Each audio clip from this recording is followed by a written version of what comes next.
a Noi Chiesa Diocesi Liguri. Questa settimana dedichiamo un'ampia fetta della nostra trasmissione ai giovani ed iniziamo raccontandovi due storie, quella di Don Stefano Cicciotti e di Don Davide Pone, che domenica 28 maggio, solennità di Pentecoste alle 16, nella cattedrale di San Lorenzo a Genova, per l'imposizione delle mani dell'arcivescovo Marco Tasca, saranno ordinati sacerdoti.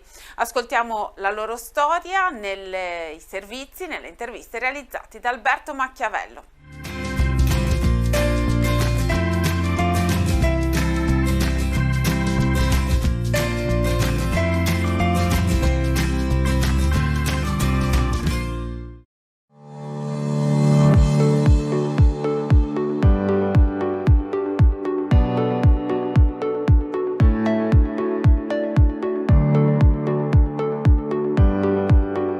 Stretto tra il mare e i monti, con il rumore delle onde da una parte e il silenzio delle vette dall'altro.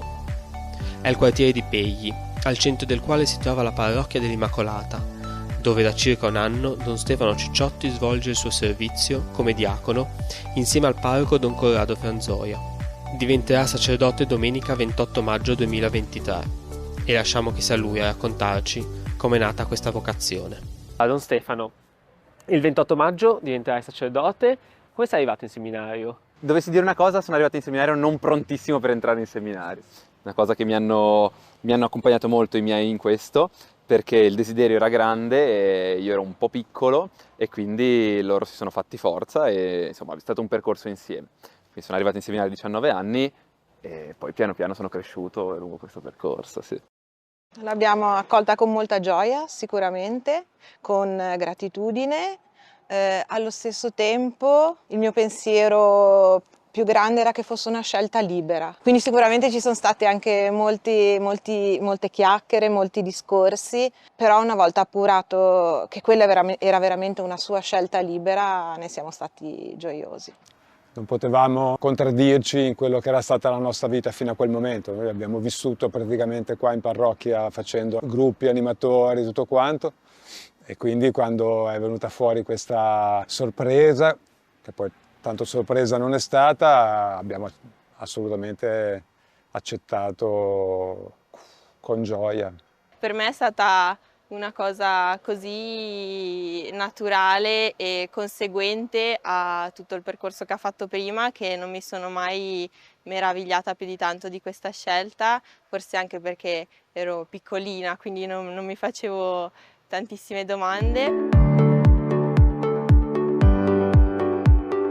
In questo arrivare in seminario c'è stato un evento, una persona, un qualcosa che ti ha segnato più di altre? Ma sicuramente la persona di Don Andrea Villafiorita, che è stato un po' la prima causa, diciamo, della vocazione, nel senso che all'inizio nel gruppo che frequentavo, il movimento liturgico giovanile, lui era un po' l'animatore, l'assistente, e la sua personalità, il suo modo di stare con noi, le relazioni che aveva con noi, l'ascolto, mi hanno sempre molto incuriosito, fino a farmi desiderare di vivere la stessa cosa.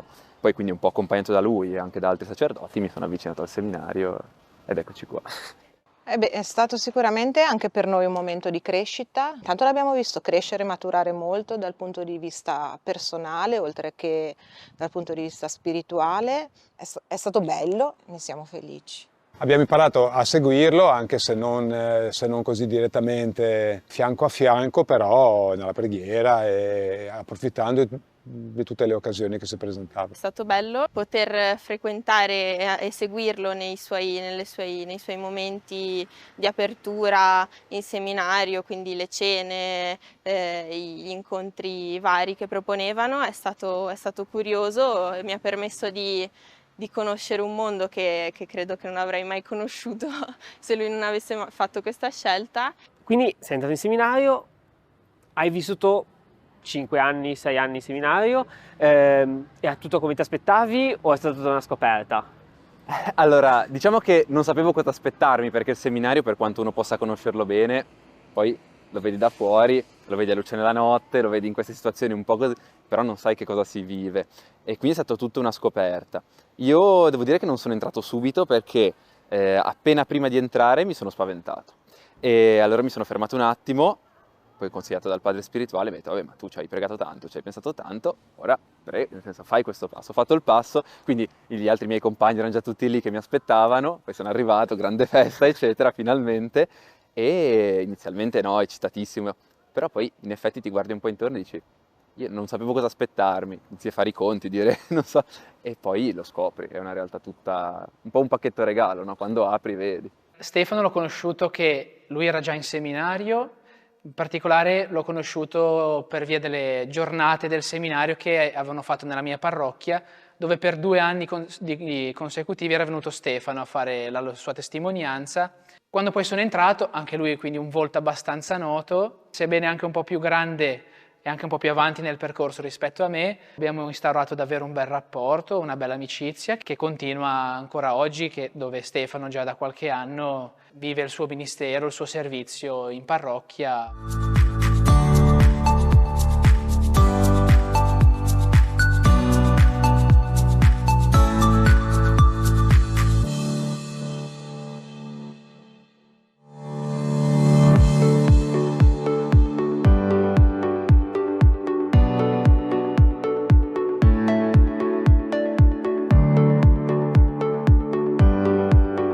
Saliamo per le strade di Genova per raggiungere la collina del Righi. Tra curve e viale alberati arriviamo al cancello del seminario diocesano. È qui che abita Don Davide Pone da ormai 6 anni, ma ancora per pochi giorni. Il 28 maggio 2023 diventerà sacerdote e la strada da lui percorsa in questi anni non è solo quella asfaltata che ci ha permesso di arrivare qui, ma una storia che ci facciamo raccontare. Questa è l'ultimo pezzo di strada che porta al portone d'ingresso del seminario. Un po' idealmente, qual è stata la strada che ti ha portato qui al Righi? Diciamo che è stata una strada molto lunga, preparata da tempo. Quando io ero al liceo non pensavo sinceramente a percorrere questa scelta. Quando però sono arrivato alla metà del liceo ho conosciuto il mondo del seminario in un momento molto particolare della mia vita. Era mancato da poco mio papà e mi stavo un po' interrogando su come il Signore mi chiamasse a spendere la mia vita. Io avevo questo grande esempio della mia vita, no? Un uomo generoso, buono, molto anche, come dire, severo, che sapeva cosa voleva, però che aveva speso bene la sua vita. E io mi sono detto, anche io voglio spenderla bene. E mi sono chiesto se il mio progetto grande di insegnare, che era il mio grande sogno nel cassetto da sempre, se questo mio progetto fosse veramente quello che il Signore voleva da me. Contemporaneamente a questa mia domanda che è nata nel mio cuore, ho incontrato il mondo del seminario, i gruppi vocazionali, i seminaristi, e la prima cosa che mi ha colpito è stato che i seminaristi vivevano tra loro una relazione fraterna come quella che io vivevo in casa, in famiglia con i miei fratelli, senza essere fratelli di sangue. Da qui ho capito che quello che li teneva così uniti era l'amore per la stessa persona. La sua vocazione era quella di insegnare. Poi invece, anche se da piccolo, vedendo noi pregare con suo padre, che è andato in pensione quando lui è nato, quindi l'ha visto crescere, purtroppo fino all'età di 16 anni, che poi il buon Dio l'ha chiamato. E lui ascoltava quando noi pregavamo, stava con noi e tutto. La scelta di Davide è stata presa bene, diciamo che è stata presa in un momento un po' critico per la nostra famiglia, perché è stata a ridosso della morte di mio papà, quindi c'era anche la paura che fosse un rifugio nel corso del seminario, della vita del seminario. Abbiamo appurato che tranquillamente la sua vocazione è vera. Mi pare di capire che il discernimento è stato lungo e ci hai pensato tanto. Se volessimo provare a riassumere, c'è un evento o una persona in particolare che sono state davvero fondamentali in questa tua scelta? La realtà che più mi ha aiutato è stata la comunità vocazionale che all'epoca c'era del Seguimi, in cui c'era un po' il desiderio di approfondire la possibilità di una scelta del seminario. Una domanda: Signore, è questo che tu vuoi da me? Condividere questa domanda con altri coetanei, liberamente, e condividere questo percorso con i sacerdoti che seguivano la comunità, Monsignor Doldi e Don Matteo Paolo Conte. Sono riuscito a dare un nome alle cose, a fare piccoli passi e mi hanno aiutato ad arrivare poi in fondo al liceo e a iniziare il seminario con serenità. Io mi ricordo ancora una volta di quando chiesi a Monsignor Doldi: ma Don, cosa devo fare? Entro in seminario e se poi scopro che non è la mia strada e ho solo il liceo classico, cosa faccio? Senza un'università, senza una laurea. E ricordo ancora adesso che lui mi rispose: Davide, al Signore non si fa fare sala d'aspetto, non si fa fare anticamera. Se ti sta chiamando adesso, inizia adesso con fiducia. Oggi, dopo 7 anni, ringrazio questa parola così saggia perché veramente mi ha dato modo di incontrare il Signore in modo nuovo, che mi ha toccato il cuore e mi ha formato Lui. Quando il suo papà è morto ha detto: io voglio entrare in seminario, entrerò in seminario. È rimasta la cosa comica che lui dice che io l'ho presa male. Avevo mio marito in ospedale e quando l'ha detto sono rimasta un po' lì scioccata, ecco. Io sono una mamma che quando vedo i figli felici hanno scelto quello che volevano fare da grandi e sono felice per loro. Si vede che è un ragazzo sereno, che è un ragazzo che è consapevole di quello che ha scelto. Così come una coppia decide di sposarsi, lui ha deciso di fare il seminarista, diventare diacono e adesso la chiamata definitiva al sacerdozio.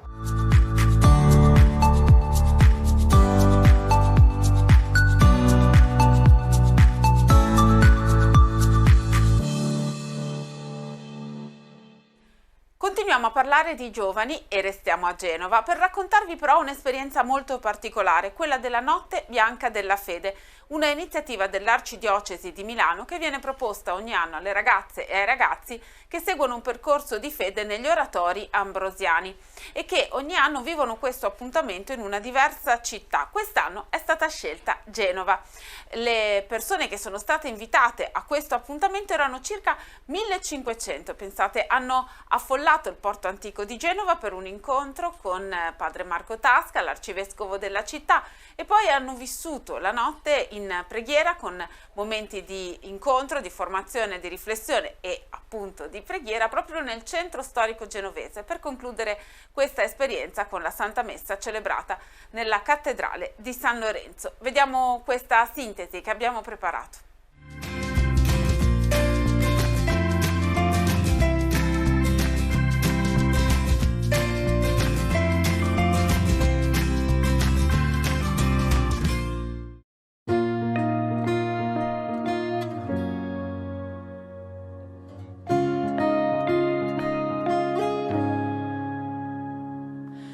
Ciao Milano! Un po' meglio. Chilometri di vita e di perché, e lanciare lo sguardo verso l'orizzonte. È la tua croce il traguardo che ho di fronte. Questa iniziativa della Pastorale Giovanile di Milano era un'iniziativa già concordata ai tempi e grazie a Monsignor Anselmo e Don Nicolò, Milano, la diocesi, fa questa iniziativa una volta all'anno in una città varia di tutta Italia e quest'anno sono venuti a Genova per questa iniziativa del Camminerai, una notte bianca della fede. Questa sera tutti questi ragazzi milanesi che sono venuti, 1 migliaio praticamente, gireranno per Genova e incontreranno la chiesa di Genova. Certo, 5 chiese, c'è l'oratorio di San Filippo, San Siro, Le Vigne Banchi e San Matteo, e ascolteranno delle testimonianze, delle esperienze della chiesa genovese. Un'esperienza bella, un grazie infinito a tutti quelli che hanno collaborato, le parrocchie che hanno accolto, un'iniziativa bella, un'iniziativa fatta appunto in collaborazione fra le 2 pastorali giovanili. E un giorno volterai indietro la testa e in quel disegno troverai risposta. Accogli, Padre mio, ogni esperienza, ogni ritardo, ogni falsa partenza. È arrivato adesso di Genova! Salutiamolo! La voce che mi chiama. 1, 2, 3! E guarderò il tuo volto in chi mi ama. Fermati in un posto in cui saprai chi lasci indietro e chi ritroverai, e costruisci un luogo grazie alla tua storia. ogni mattone che diventerà memoria. Cari ragazzi, care ragazze, vi do il benvenuto qui a Genova, in questo luogo fra i più antichi della città, legata così profondamente al mare e all'idea di partire per viaggi lontani, per le nuove scoperte, nuovi orizzonti da esplorare, per realizzare nuove speranze, nuove attese e per scrivere un nuovo futuro. Un saluto al Vescovo Luca, grazie. Grazie davvero di essere qui in questi 2 giorni a Genova. Il Vangelo che abbiamo ascoltato a me almeno ha fatto venire alcune idee, alcune intuizioni. La prima è questa: Gesù chiama questi discepoli a fare delle cose. Venite dietro a me. Non chiede Gesù fate miracoli, fate cose grandissime, fate qualcosa di eclatante. No.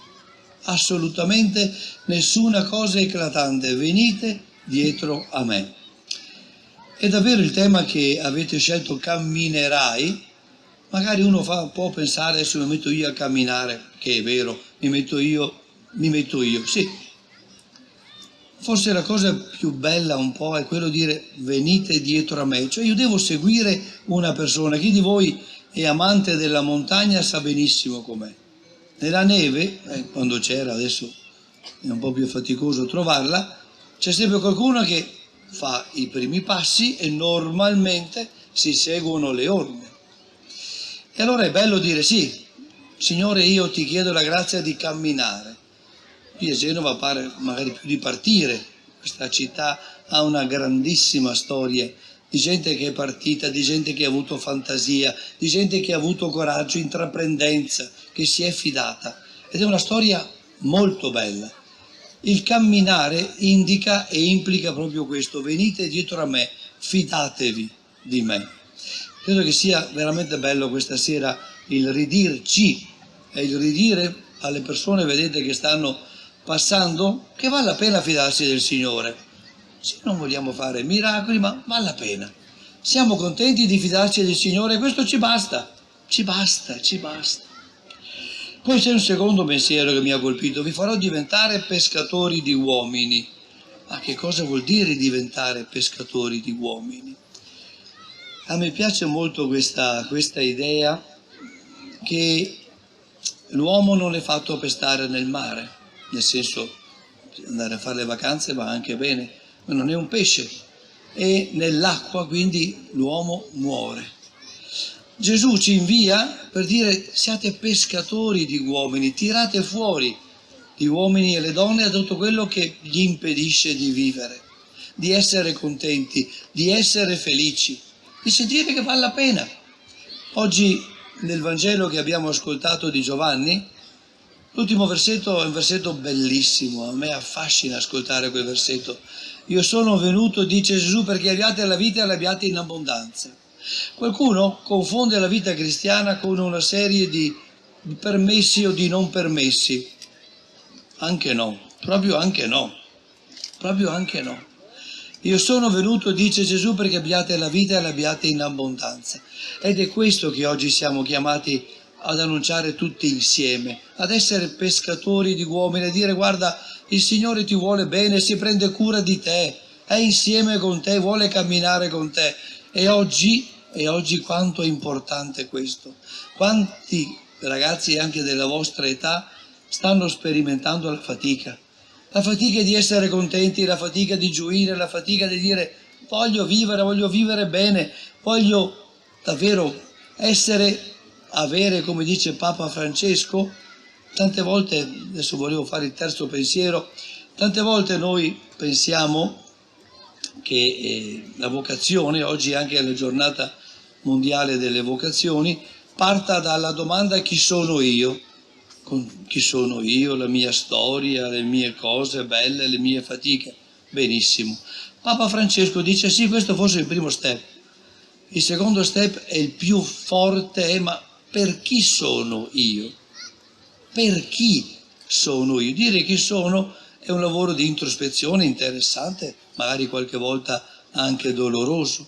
Ma quanto è bello il dire io sono qui perché ho una missione. non sono qui per caso, il caso non c'è nella vita cristiana. E allora il camminare, vedete, vuol dire proprio il Signore mi ha messo in questo mondo perché mi ha donato una missione. Donami, Signore, di vedere questa missione, di vederla insieme, Allora il camminare, vedete, venite dietro a me, pescatori di uomini con una missione. È proprio l'augurio che faccio a tutti voi, davvero, ragazzi e ragazze, ai vostri educatori e alla vostra Chiesa di Milano, che ci lega, anche perché per un certo tempo il Vescovo di Genova aveva sede a Milano, o Milano aveva la sede qua, quindi c'è anche un legame come Chiesa, e di questo io ringrazio davvero il Signore. Grazie davvero per essere qui questa sera, questa notte. Vi auguro davvero sempre di sentire quando il Signore vi vuole bene e di essere testimoni di questo. Grazie a tutti voi e buon cammino. Il Vescovo Marco è una persona che riesce a coniugare benissimo la semplicità con la profondità. Ti diciamo grazie ancora, Vescovo Marco, grazie della tua accoglienza. E poi, scusate ragazzi, vorrei fare un applauso a tutte le persone di Genova e no, compreso questa bambina qui davanti, sei meravigliosa, tutti coloro che si sono fermati a pregare con noi, grazie. Sguardo verso l'orizzonte, è la tua croce il traguardo che ho di fronte. Partire verso un altro e verso te, abbandonar certezze, crescere e cambiare te stesso per essere più saldo. Cambiare il mondo mentre riesci ad abbracciarlo.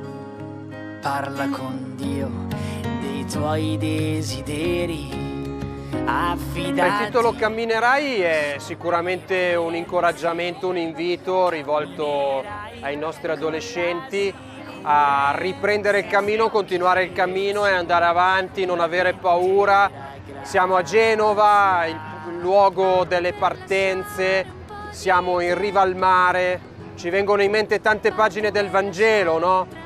Da cui appunto abbiamo ascoltato che i discepoli sono stati mandati, sono partiti con Gesù e hanno camminato per tutto il mondo, per tutta la storia. Quindi camminerai vuol dire questo, cammina, vai, non avere paura, fidati di Gesù, segui il suo Vangelo. E questi 2 giorni sono organizzati proprio come un grande cammino.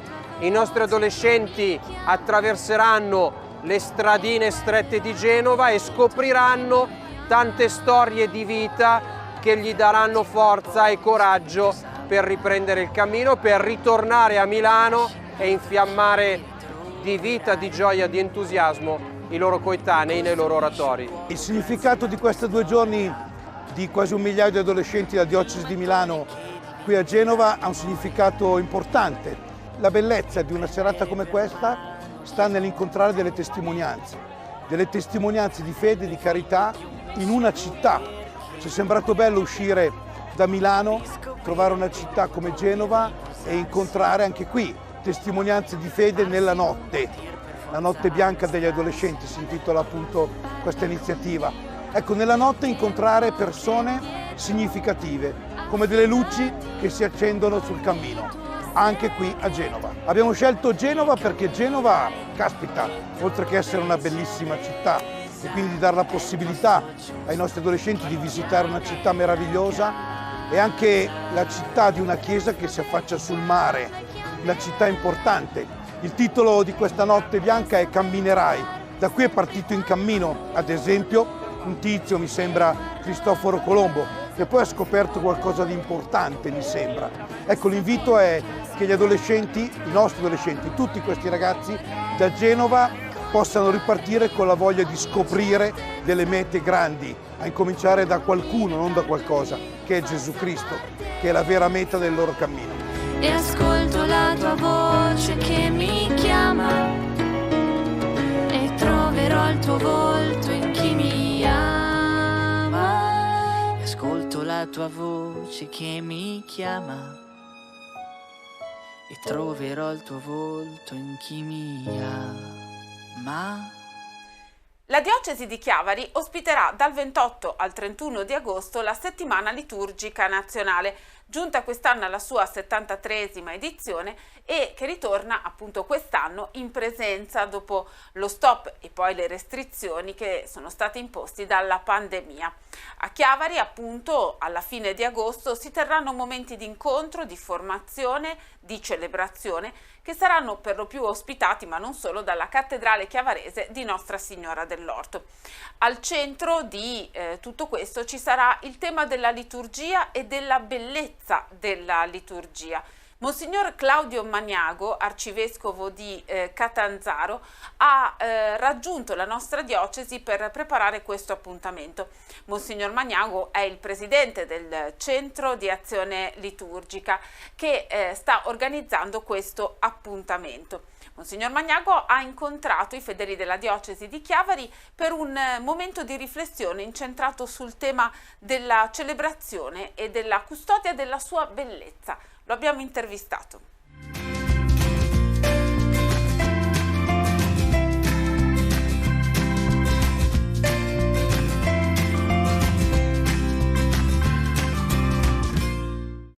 Monsignor Claudio Magnago, presidente del Centro di Azione Liturgica, dal 28 al 31 di agosto la nostra piccola diocesi di Chiavari ospiterà la 73esima settimana liturgica nazionale, un appuntamento che porterà diverse centinaia di persone qui nella nostra diocesi per parlare di un tema, la liturgia, che a volte può apparire un po' staccato dalla vita della fede. E allora le chiediamo di aiutarci a comprendere quale sia l'importanza dell'azione liturgica proprio nella vita semplice del credente che la domenica esce di casa, sceglie quindi di partecipare alla messa. Monsignor Magnago, la liturgia è solo di chi la celebra?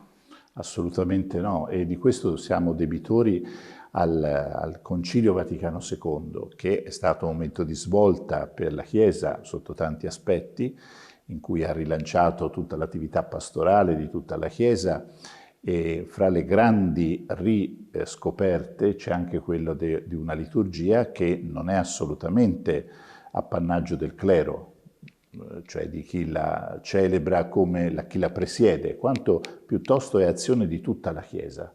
E questo è una novità certamente ancora da digerire, ancora da metabolizzare e quindi da vivere. Perché veniamo da tanti anni in cui il popolo di Dio in qualche modo assisteva ai riti che venivano celebrati dai sacerdoti, dai vescovi, eccetera. Questo, per carità, nulla toglie alla validità di questi momenti e alla grazia che ne scaturiva, però certamente ne veniva penalizzato quello che era il coinvolgimento. È sintomatico che prima del concilio, durante la celebrazione dell'Eucaristia, per esempio, non so, una pia persona diceva il rosario, oppure leggeva il libretto delle Massime Eterne e lo faceva con devozione durante la messa.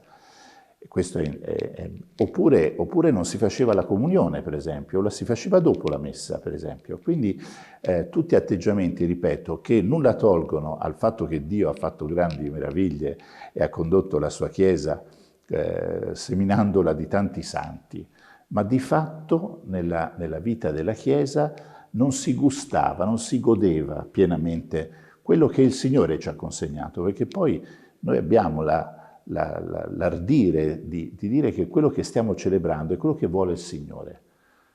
La Chiesa ha nel cuore le parole di Gesù nell'ultima cena, e che ha ripetuto anche dopo la lavanda dei piedi e anche dopo che ha spezzato il pane. Fate questo in memoria di me. Come ho fatto io, fate anche voi. È un mandato preciso che quella Chiesa è rimasta fedele per tutti questi secoli, per questi millenni. Ecco, il Concilio in questo è una svolta, perché recupera, perché non inventa il Concilio, ma recupera e cerca di far gustare maggiormente alcune dimensioni che sono proprie di quello che il Signore ci ha lasciato in eredità, cioè questo momento rituale, che non è astratto e non è soprattutto destinato a pochi, ma al contrario, il linguaggio rituale è fatto proprio per essere coinvolgente, perché tutti possano comprenderlo e partecipare. Ecco perché il Signore ha scelto il pane, il vino, ha scelto una tavola, ha scelto un ritrovarsi, ha scelto delle parole anche che direi dicono anche questa familiarità e vicinanza, perché tutti le potessero comprendere e quindi vivere. Allora, in questo contesto davvero la liturgia è tornata a essere un'azione di tutta la Chiesa, in cui certamente chi presiede ha una responsabilità, che è quella del capofamiglia, si direbbe, o se si vuole, di chi deve guidare e di chi, a nome del Signore, deve dire certe parole e le deve dire con l'autorità e l'autorevolezza che gli vengono dal Signore. Ma tutti i battezzati, per la loro dignità che è grande, quella di essere battezzati, quindi membra vive della Chiesa, possono e debbono godere.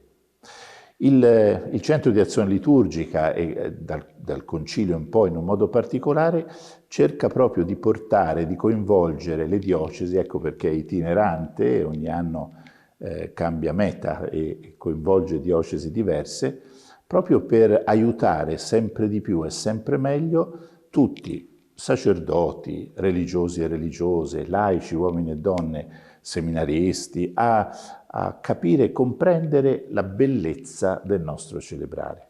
Bellezza che è tema di questa settimana di Chiavari. Infatti c'è questa parola che torna, la bellezza della liturgia, la bellezza del celebrare. Quale consapevolezza c'è nei fedeli laici di questa bellezza? Voglio dire, andare a messa e rispondere, no? Essere invitati dunque ad una partecipazione attiva. Che testimonianza è? Che sguardo dà di bellezza appunto sull'azione liturgica? Ecco, intanto sarà lo scopo di questa settimana, proprio mettendo a tema la bellezza, sarà il ridire con forza che parlare di bellezza della liturgia, nella liturgia, non è fermarsi soltanto a un criterio estetico, perché noi sappiamo benissimo che ci possono essere liturgie fatte in cattedrali splendide e non essere molto feconde, oppure liturgie fatte in un villaggio sperduto e magari esteticamente non gradevole dell'Africa ed essere celebrazioni fantastiche, bellissime appunto. È chiaro che la bellezza della liturgia non è primariamente un problema estetico, ma primariamente è il cosa stiamo facendo. Infatti il Papa Francesco, nell'ultimo documento che riguarda la liturgia, mette in gioco una nuova categoria, o meglio una categoria per aiutarci a capire tutto questo, che è quello dello stupore. Nella liturgia bisogna stupirsi. Stupirsi vuol dire aprire gli occhi e soprattutto essere colpiti da qualcosa, perché noi diciamo che bello di fronte a quello che vediamo, ma non soltanto che colpisce i nostri occhi, ma arriva al cuore. Un tramonto è bello non soltanto perché è un'armonia di colori, ma perché questa armonia emoziona il nostro cuore.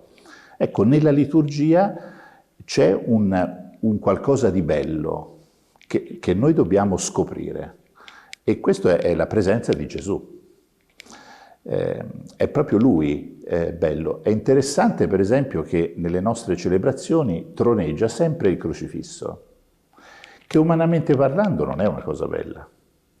Eppure per noi è una cosa splendida, si direbbe, e non per la fattura magari fatto d'argento, d'avorio o di che cosa, ma proprio il crocifisso è bello. Come è bella una natività, come è bello, è Gesù che è bello. Perché? Perché Gesù è il nostro bene, perché Gesù è la nostra salvezza, perché Gesù è la nostra possibilità di riscatto, perché Gesù è puntolini puntolini. E questa è la bellezza della liturgia, cioè il farci incontrare con Lui, il più bello fra i figli dell'uomo, direbbe la Scrittura. Questa bellezza poi, che colpisce il nostro cuore perché è incontro con una persona, poi deve in qualche modo manifestarsi, come umanamente succede.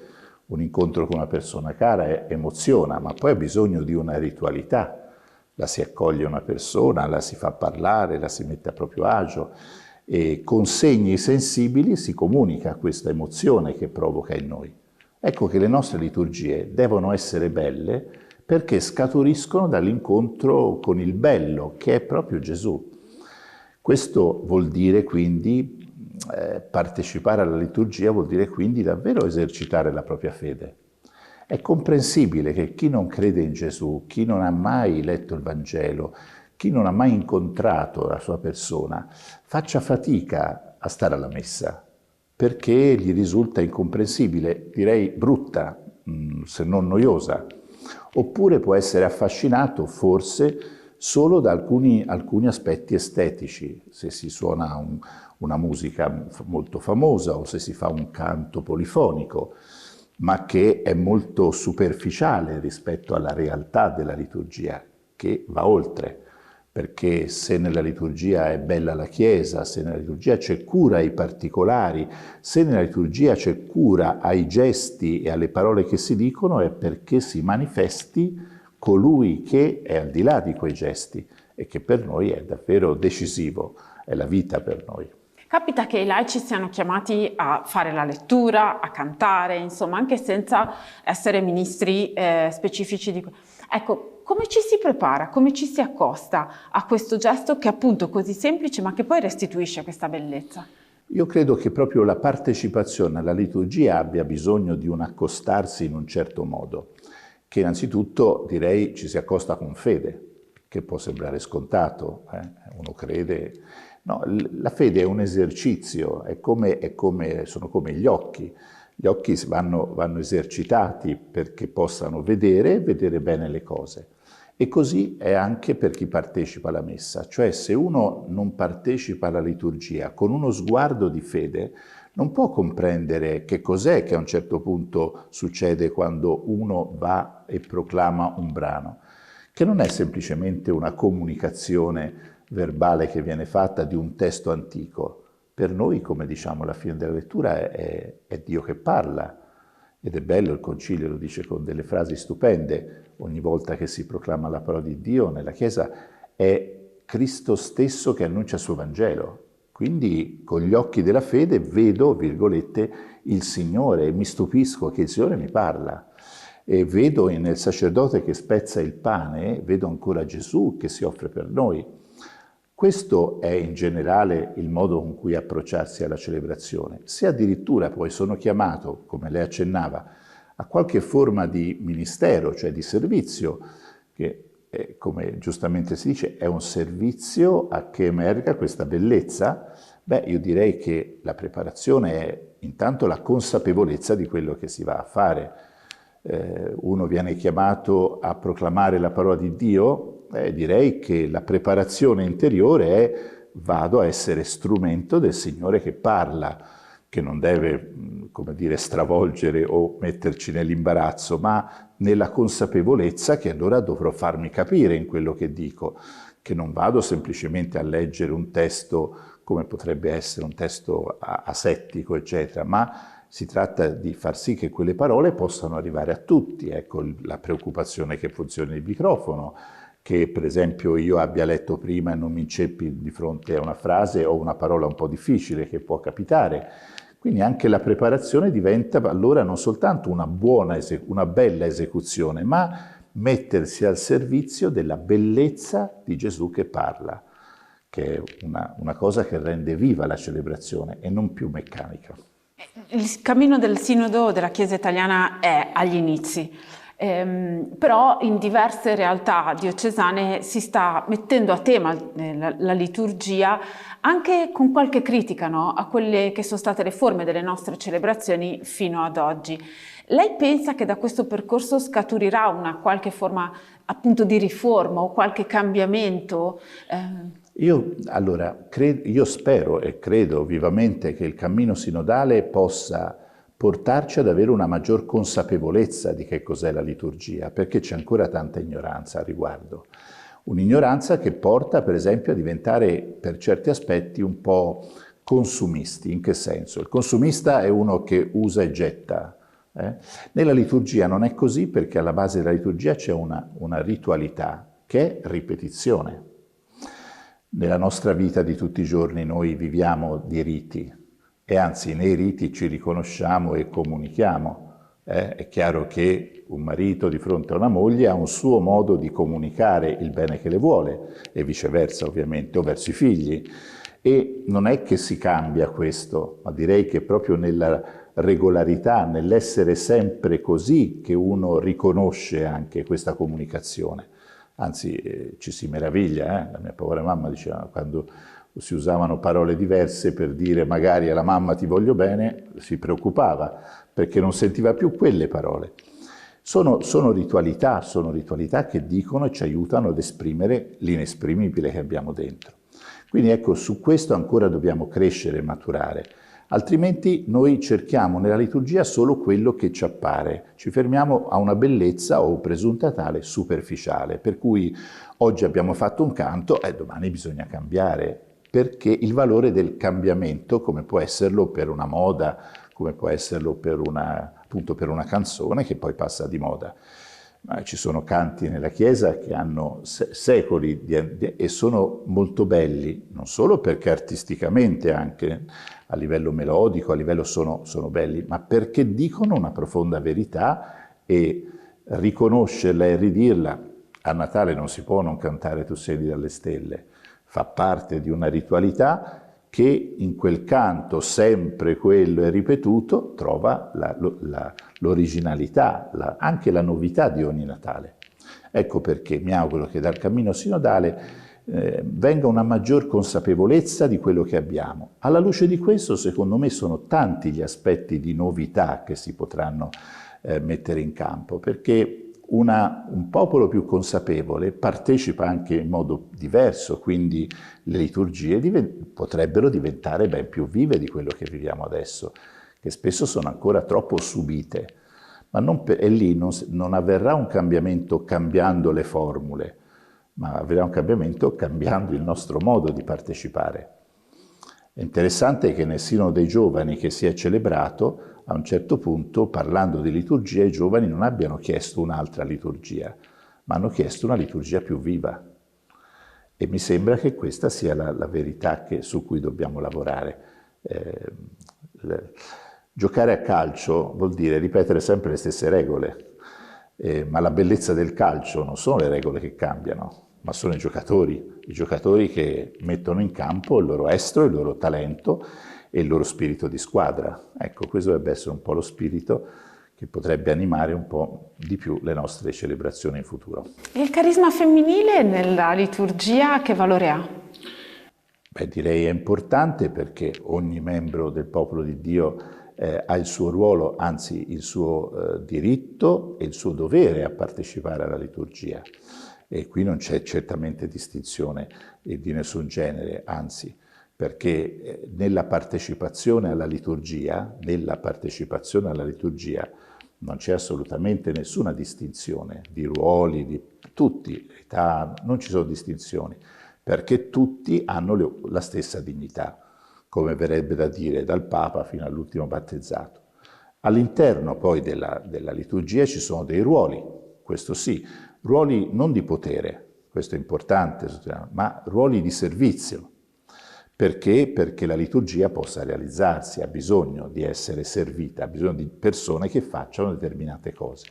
In questo, tolto la tradizione della Chiesa che vede in chi presiede un riferimento a Gesù anche nella questione del sesso, cioè che sia un uomo, per il resto è chiaro che il Papa, come dire, ha aiutato anche questa riflessione, permettendo adesso di istituire formalmente anche le lettrici e le accolite, anche se, a onor del vero, nella liturgia, nelle nostre liturgie, è già da tempo che le donne fanno il loro servizio, chiamate volta a volta, come succede, incaricate volta a volta. Penso per esempio a un ruolo importantissimo che c'è nelle nostre comunità, non è legato alla liturgia, ma è strategico nella vita delle comunità, che è quello del catechismo. La maggioranza delle persone che vivono questo ministero sono donne e direi gli si riconosce anche un carisma particolare, se si vuole. Il Santo Padre ha istituito anche adesso il ministero dei catechisti, che evidentemente può essere affidato a uomini e donne, ma di fatto già nella Chiesa questo si viveva. Allora, È chiaro che molto si può fare di più per valorizzare il genio così originale della donna, quindi non per problemi di qualche forma di parità, non è un problema. Quella, la parità è data dal battesimo, che è la dignità che ci fa veramente davanti a Dio tutti uguali, questo non c'è dubbio. Qui c'è da valorizzare un carisma, un genio che è proprio della donna, da valorizzarlo di più perché sicuramente ancora ha degli aspetti e delle ricchezze che ancora non sono state debitamente coinvolte e sfruttate, diciamo così. Grazie, abbiamo affrontato tanti temi, ci vediamo ad agosto a Chiavari. Assolutamente sì, e sarà sicuramente una bella cosa, vista la bellezza di questa città che ci accoglie, ma anche la vivacità di questa chiesa di Chiavari che con entusiasmo ci sta accogliendo e vuole far vedere anche un po' all'Italia, attraverso questa esperienza, anche il proprio cammino, faticoso come quello di tutti, credo, ma gioioso, e questa è la cosa più bella. Terminiamo così il nostro appuntamento settimanale con Noi Chiesa Diocesi Liguri. Grazie per averci seguito, ci rivediamo la prossima settimana.